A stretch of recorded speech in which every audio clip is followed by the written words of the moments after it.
Hello, my name is Scott Thompson. I am an instructor here at Broadway Family Karate. Today's video tutorial, we'll be looking at the lead leg side kick.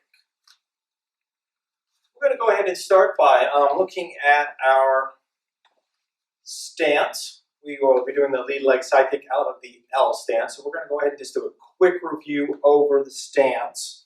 Before we begin, we have to make sure we're in the correct stance if we're going to do the kick properly. So what we're going to do, feet together, I'm going to take my feet and I'm going to turn it off to the side. My other foot, I'm going to go ahead and step out. Knees both bent, turn edge on. Most of my weight on the back leg. Turn one foot out to the side, step out. My feet should be making an L shape. Both knees bent. Most of my weight towards the back leg. And as you can see, turn edge on. So from the side, L stance, turn off to the edge, step out. Okay. Really important, you want to make sure you have most of your weight on your back leg. If not, as you throw the kick, before you start the kick, you're going to have to shift your weight back, because if my weight is way up here on my front foot, there's no way I can pick that foot up to kick. So you want 65–70% of your weight on that back leg. Just kind of sit back, both knees bent. Okay? So that is our L stance. That is the stance that we will be doing the lead leg side kick out of. I'm going to do a quick look at the kick. Best way to think of the lead leg side kick is as a stomp, but into the air in front of you. So just like a regular stomp, picking up your foot, stomping down with your heel, just like that, pulling the toes back and striking. That is the basic motion of the lead leg side kick. I'm just taking that stomp, turning it over, putting it out in the air in front of me. So we're going to go ahead and get into our L stance. We're going to go ahead and look at our chamber position. Got a good L stance, weight shifted towards the back leg. I'm going to take my front knee, I'm going to go ahead and chamber it back towards my back shoulder. And at the same time, I'm going to pivot my foot. As you can see, I'm in that L stance, pivoting my back foot towards the back of the room. It's going to look just like this. Okay. The pivot comes as I pull my knee towards my back shoulder. Now, this is actually very, very important to get the chamber correct, because if the chamber is not correct, your kick is not going to be correct.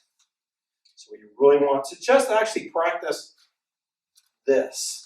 Just pulling that leg back, pivoting your back foot. You probably see that pivot a little bit better from the side. Okay? Pulling it back and pivot. Just like that. Something really, a really good way to practice this, especially at the very start, is to have like a chair or the rail like we have at the dojo, or something to kind of help with your balance a little bit, so I can really kind of focus on what my feet are doing without having to worry so much about losing my balance.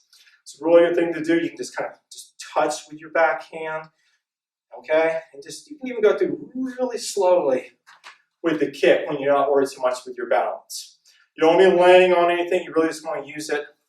Use the support as least you can, just to keep your balance. Now we're going to go look at, after the chamber, we're going to look at the kick.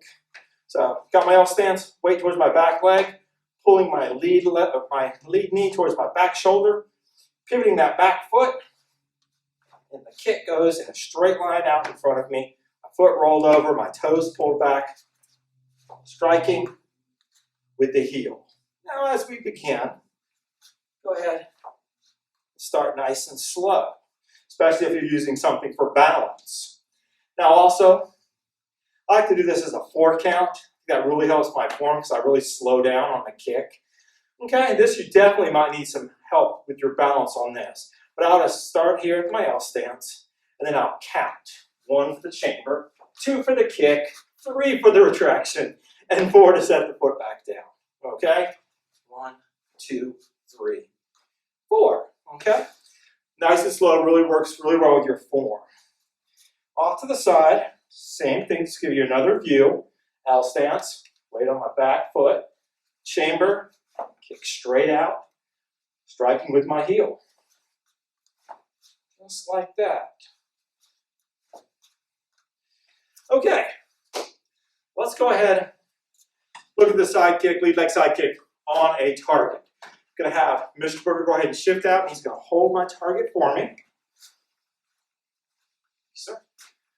Okay, he's got the target. We're trying to keep the kick about belt high, especially as we're learning it. I'm not going to try to kick real hard at the beginning. I'm not going to kick real high at the beginning. I've got my L stance, weight on my back leg. Really good. Fingertip distance of your lead hand. It's a pretty good distance for your side kick, but if you want to, you can go ahead and just check your distance gently. So we're going to go ahead and start with touch and push. Okay, touch and push side kick. So we're going to make contact with the shield, and we're going to do a small push with our heel. Be careful, watch your distance. If you're too far away, a lot of times you end up getting it with your tippy toes. You do not want to be striking anything with the tips of your toes. You want to be close enough that you can pull those toes back and strike with the heel. I'm here, okay, nice slow, touch and push. Okay. Up, touch and push. Good L stance, good chamber, touch and push, touch and push. Okay. Once you get that down, you feel a little more comfortable, find a spot on the shield, put your foot there each time, okay? Just touch and push. Once that's good, once your form looks a little better, you can go ahead, you can add a little bit more power, still try to keep it about belt high. Make sure your partner knows you're going to add some power. Check your distance, okay? Pull it back and kick. One more time, put it in the same spot and kick. Very good, thanks, sir. Okay, lead leg side kick. It's actually a quite powerful kick. We use it for multiple purposes, whether self-defense, free sparring, or board breaking. It's really kind of an all-purpose kick for us. Practice it nice and slow. You can practice this in the air before you even get to a target. Really work on the chamber position, because once you're in the correct chamber, the kick is easy to do. Okay, that is our video tutorial for the lead leg side kick. Thank you.